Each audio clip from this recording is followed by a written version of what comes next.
Hi friends, నేను గానుగ చెట్టు కింద ఉన్నాను. గానుగ చెట్టు నీడనే కాదు, చాలా ఉపయోగాలు ఉన్నాయి.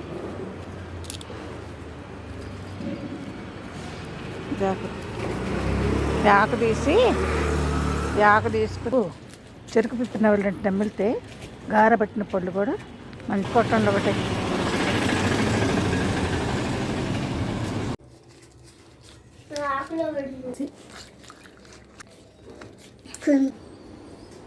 తమలపాకు నవ్వులినట్టు నమలాలి.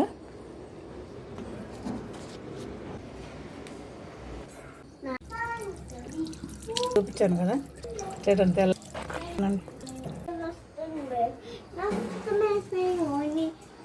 ఏదైనా తింటే గట్టి వస్తువులు, దాని గురించి నేను ఎప్పుడు ఈ ఆకులు చాలా మంచిది. బాయ్ ఫ్రెండ్స్, నేను చెప్పింది ఎంతమంది వింటారో ఏమో తెలియదు, కానీ నాకు చెప్పాలనిపించింది చెప్పాను. ఈ చిట్కాలు ప్లీజ్ నన్ను ఫాలో అవుతున్నారా లేదా మీరు? నేను చెప్తున్నాను కానీ పిచ్చి పిచ్చి చెబుతున్నా ఆంటీ అనుకోవద్దు. నేను చెప్పాలనిపిస్తే చెప్తున్నాను. బాయ్.